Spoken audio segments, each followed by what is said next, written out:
Good afternoon. We are joined by Jim Ratigan, head coach, head men's cross country coach for San Bernardino Valley College. Coach, thank you for joining us today. My pleasure. Hey, let's get started. First, congratulations on another crown, another conference title. Let me ask you: was there something at the beginning of the year that you felt as if this is a special group that I have this season? If there was, what was it? And obviously, that feeling was correct because you have another title underneath your belt. Yes. I would say it's a brand new group. I have nobody back from last year's conference title team. I have absolutely no one. I was looking to have one or two. One was ineligible due to grades. Another one just didn't sign up for enough units, unfortunately. So I have 12 brand new freshmen. So when the season started, I was confident that we could do well. But as the season progressed, I've been pleasantly surprised. We had our best race of the season at the IEAC meet last Friday. Mm-hmm. Well, let me ask you that, kind of building off of that statement. Brand new team, brand new players. Without giving away your secret sauce, what is it about Valley that you guys just constantly produce championship teams? And if my memory serves me right, I think this is the 25th title in 26 season across 3 conferences for the SBVC program. Now, what is the secret to your success, Coach? I think it starts from the top with myself and my assistants. We want to continue the legacy that has been started by Coach Wes Ashford, who's now at Cal Poly Pomona. He won 5 straight state titles. I was assistant coach on 3 of them. So, we have a tradition of excellence at Valley, and I want to continue that. So it starts at the top. So I want to get in athletes who want to be coachable, first of all, who want to work hard, and who want to be good students. Because ultimately, I tell my athletes, running is a means to continue your education. And I want to see my athletes continue their education, get a 4-year degree, be able to have a career, have a family, do all the things they want to do. And running is a means to have that be successful for them. We are joined once again by Coach Ratigan here, entering his 15th season at SBVC. Team turning in a 154.33, having 6 runners finish in the top 10, which provided you guys 24 points, edging out Chaffey College with 38. Wolverines were led by none other than Jake Kaliva, who plays 2nd overall. Coach, tell me what makes Jake special. Jake is a super young man. He is super talented. I got to tell you, last week at conference, I didn't know what I would get out of Jake. He was injured during the week, didn't run many of our workouts. And the key thing with Jake is he shows up on race day. He shows up to compete. He's a competitor. He wants to be our top guy. He was our number 2 guy at the Redlands meet. He was our number 3 guy at the SoCal preview, but at Chaffey and at the IEAC, he was our number 1 runner. And he's a hard worker. He's a very intelligent young man who works very hard. And I just think he flips that switch on race day. I'm hoping he flips it again tomorrow. And you guys are leaving for Bakersfield tomorrow early, I believe, headed over to Kern County Soccer Complex in Bakersfield for the Southern California Championships. Correct. Yeah, we'll leave Valley at 5 a.m. Takes about 3 hours to get up, so we should be up there around 8:15. Our race is at 11, so it gives us enough time. We've already run the course at the SoCal preview. We didn't run our best race that day. I told our guys, we're coming back in 5-6 weeks. Let's make it better. And we've worked on things we need to do to make for a more successful race tomorrow morning. Gotcha. Hey, I also wanted to give credit over to Dennis Cordova, who finished 4th, posting a time of 22:50.7. Ariane Mayorga crossing at 22:55.9. Chris Valderrama right behind him at 22:57.7. Versus Torres finished 7th, 23:19.2, and Joseph Gaitan finished at 23:34.6. Hey, Coach, this is the first year Norco College hosted the conference, dual conference, right? Because you both had the IEAC and the PCAC. What was your overall perception of that? Was it a good thing? We've had positive feedbacks about it. Having dual conferences or dual conference, both conferences competing at the same time, does it elevate the competition? What are your thoughts on that? I believe it does. Mhm. We had San Diego Mesa, who's been ranked number one in the state all year. Coach Sean Ricketts does a great job down there at Mesa, and our guys knew, hey, we had the number one team in the nation. Um, I think really for us, it was a race my goal was to put five guys in the top seven, and we accomplished that. So that was our goal.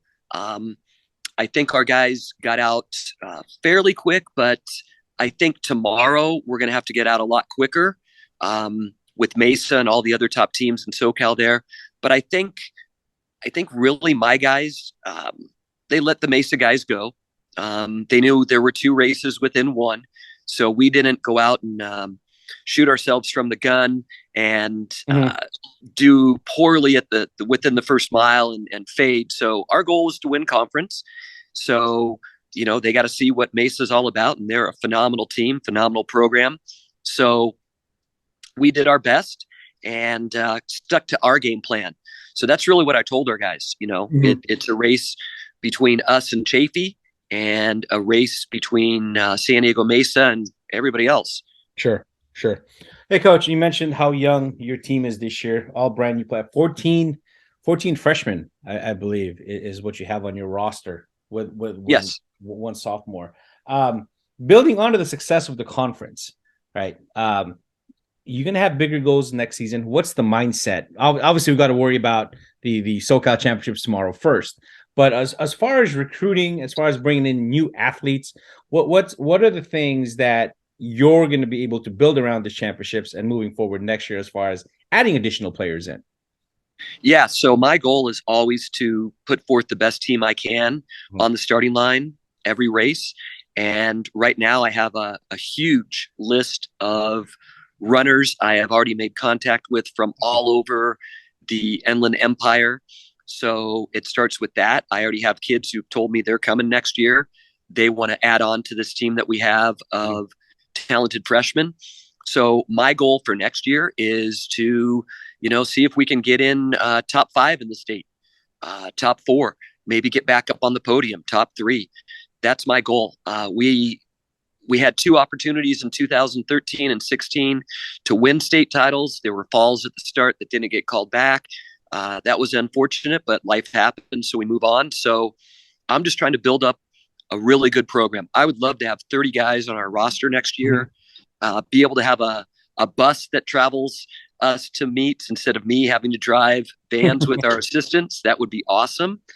But it starts with that. I want to build a big team again. We had a huge roster pre-COVID, and then COVID struck, and that really not only tore us down, but pretty much every program Yeah. in California Community College athletics. So last year was a tough year. Mhm. This year has been a much better year. You can even ask my wife on that. She knows how difficult and stressful last year was with COVID. And hey, our kid's going to test positive this Mhm. week? Are we going to have enough runners on the starting line? Yeah. And this year has been a much different year. Much different year. I got to say one thing about these group of athletes I have. They have not complained Mhm. once about any workout, how many reps we're doing, what the mileage is, what the pace I'm asking them to run is. Not one complaint. They just go out and do it and get the job done. And I'm hoping tomorrow is going to be our best race of the year. And right now, as I'm speaking to you, I'm seeing on my phone, I'm getting a lot of my runners texting me, hey, I just finished my pre-meet run today, coach. I'm ready to meet you at 5 a.m. tomorrow. So they're ready to go. That's amazing. You know, that actually is a perfect segue to actually my next question is leaving early tomorrow, heading over to Bakersfield. What is or what are your strategies and the tips that you give to your athletes preparing for a big meet, right? And I think sometimes the average fan or the average onlooker has a perception that cross country is people running around, not realizing there's a whole science behind this thing. Yeah, you're literally pushing the threshold of the human body to run in this manner. There's preparation for that. There's progressions. There's breathing. There's all of that stuff comes about it, right? Definitely. What are the preparations for tonight? And then obviously I'm sure you also include the travel time, which can possibly affect the body as well. What are you telling your athletes tonight? I've told them, rest today, do the least amount you possibly can. Go ahead and get your run in early in the morning. I've had some guys who just got it in today, but today's a non-stressful day on the body.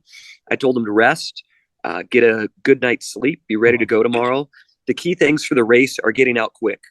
We did not get out quick at the SoCal preview. I told our guys in the locker room the other day, they were timid and they admitted to it. They were a little taken back by all the teams that were on the starting line and the quality of the field. And they succumbed to being timid. And I told them, you can't be timid.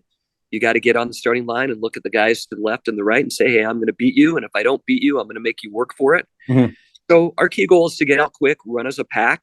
We finally ran as a pack last Friday, and running as a pack is a thing of beauty in cross country, seeing, 5, 6, 7 guys together throughout the race. So that's our goal tomorrow. Get out quick, run as a pack, finish strong.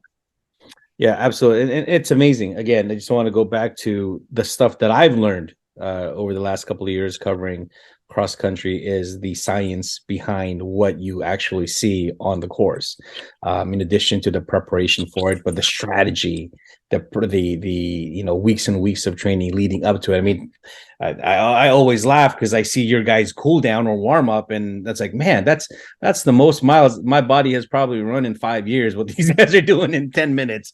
So I completely appreciate the sport. I love watching it. It's great just because, again, the human body gets pushed at that level, right? Yes. You don't see in the other sports, besides the physical stuff, the mental part as well, and the strategy. So it's incredible to watch and see. Well, Coach, I thank you for your time. You're welcome. Good luck tomorrow. Drive safe. And please send me a text. Give me an update on what it is, and we can update our fans. Okay, super. Thank you so much for your time. I appreciate it. Great, Coach. I'll talk to you soon.